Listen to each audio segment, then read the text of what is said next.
Hey everyone, what do you think of having solar or installing solar on your home?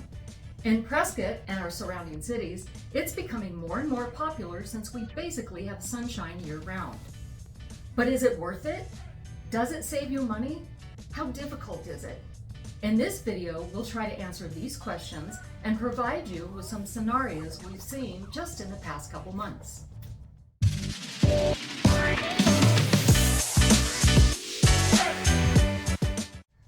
If you're new to this channel, it's all about Prescott, the housing market, what happens here, where to eat, what to see, and where to go. I'm Lisa. And I'm Jessica. And if you're not new, welcome back. You can find all of our contact information in the description below. And if you could please do us a favor, we would really appreciate it. Please like and subscribe because it helps everyone who is looking for this type of information about Prescott find it more easily. And make sure you hit the subscribe button so you're notified anytime we upload a new video to our channel. Okay, so let's jump right into it.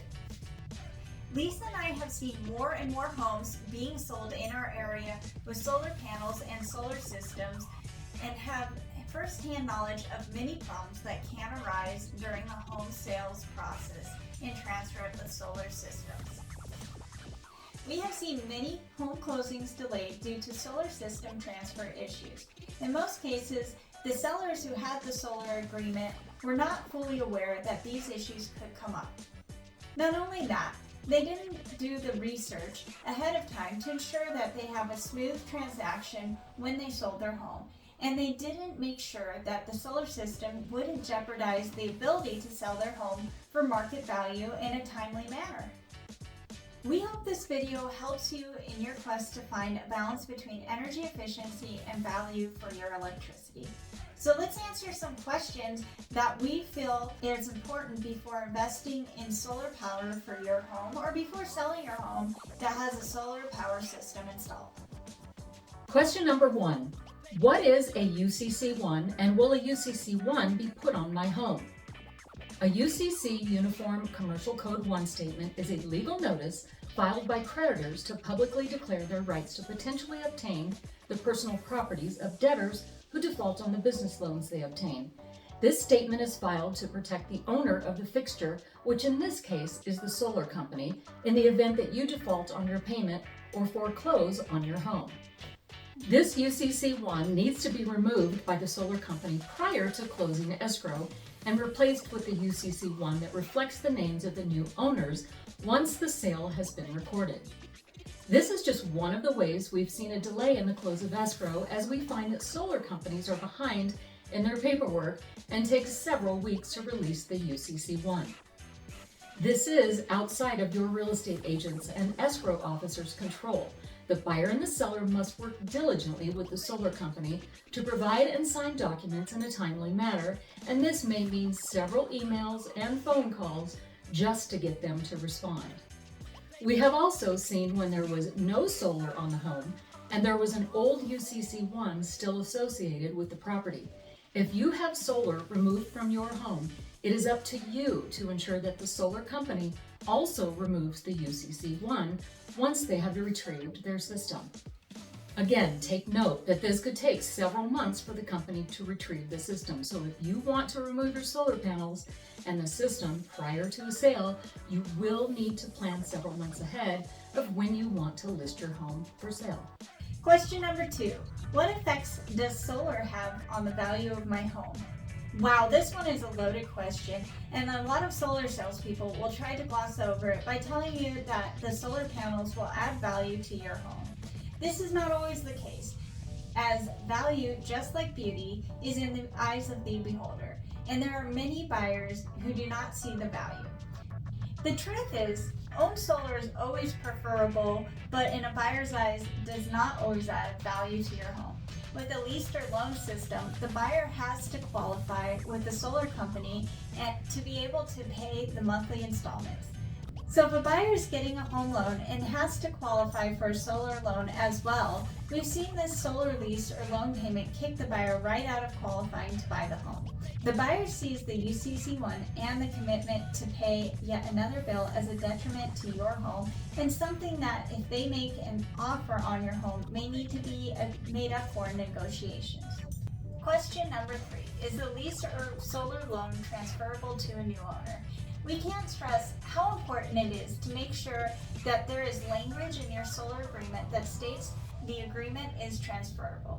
You just never know what you may be missing. So read this section carefully, make sure you understand it completely, and read to verify the small print. So far, we have not seen a non-transferable lease or loan as long as the buyer has qualified to pay it. But every agreement is different, so do ask just in case. Question number 4, can the lease or loan be paid off as part of my home sale? And if so, what is the cost? This question does actually come up frequently.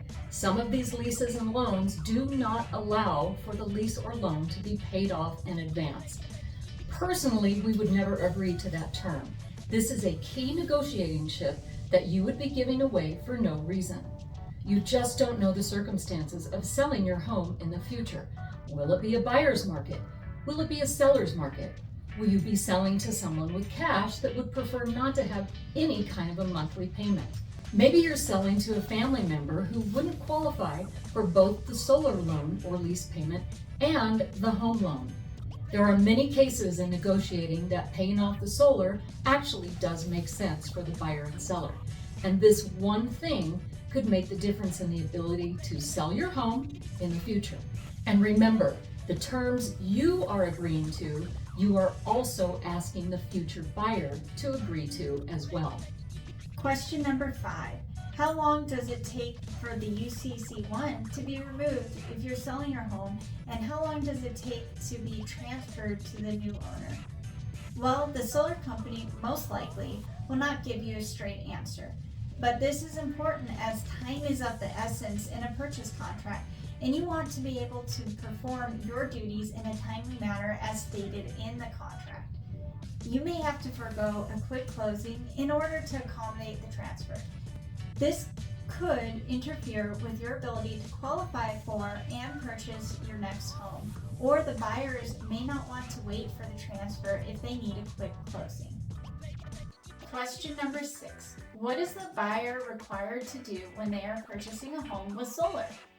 First, as the seller, make sure you are aware of the answer to this question because it's an important part of your home sale.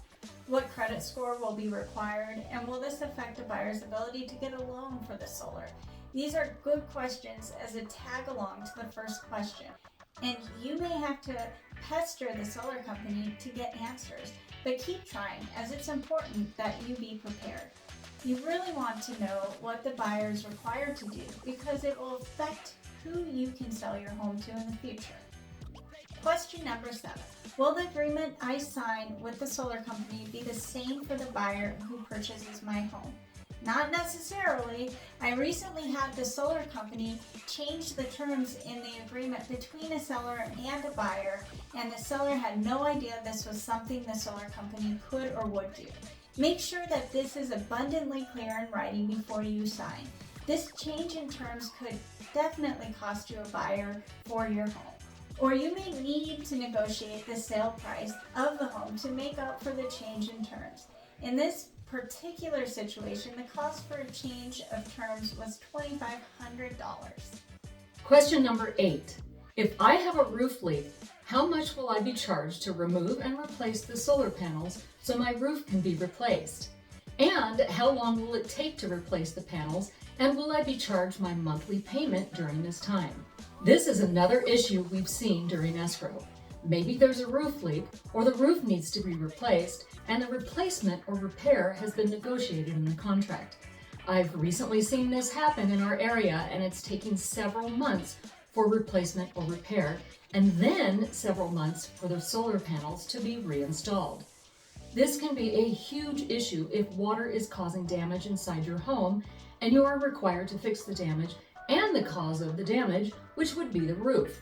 This could be a potential issue for buyers as they could lose a rate lock for their home and possibly have to cancel the contract because they can no longer qualify due to a higher interest rate, or they can't wait to move into their new home.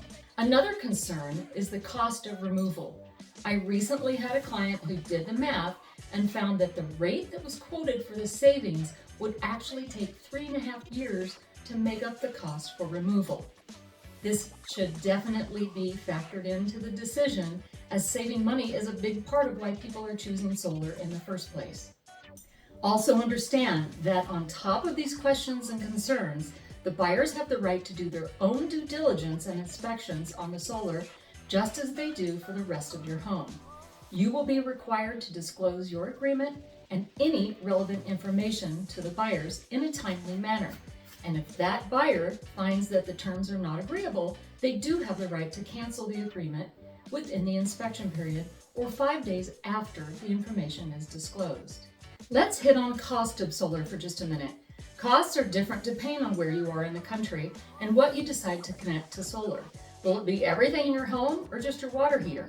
So whatever you decide, do your research, and if you're considering solar, interview several companies and carefully review their lease and loan terms and the terms of the transfer. Some leases or loans start out as very low monthly payments, but then double over time. $50 or $60 a month to start isn't terrible, but if that increases to almost $200 a month, that could be a shock to some households. We recently had a client who was quoted $175,000 for a system. My response was, put that $175,000 into buying a rental property and have some passive income instead. We hope this video gives you a pretty good idea of what you may be getting yourself into if you're thinking of investing in a solar panel system for your home. And if you are thinking of moving to the Prescott, Arizona area or planning a trip to visit to see if it's the right place for you, don't hesitate to contact us. We're happy to help you get to know the place we call home. Between the both of us, we've been realtors in Prescott for over 30 years, and we can be your guide for everything Prescott has to offer. Or if you already live in the Prescott area and are considering a move to another state, we can help you get to where you want to be. We have so many people contacting us who are moving here to Prescott, and we absolutely love to hear from you. If you are moving or relocating here to the Prescott area, we can make sure that transition is much easier on you. So text us, call us, email us, or comment below, and we'll answer any questions you have. Are you ready to start your search for your Prescott area home? Go to PrescottRealEstateAndLiving.com. You can also find your Prescott area home's value there too. And please, don't forget to like, follow, and subscribe to our YouTube channel, as it helps other people find this valuable information. We post home tours, neighborhood tours, buyer and seller tips and tricks, real estate sales stats, the best things to do in Prescott, and more. Thanks for tuning in, and we look forward to seeing you again soon. Bye-bye.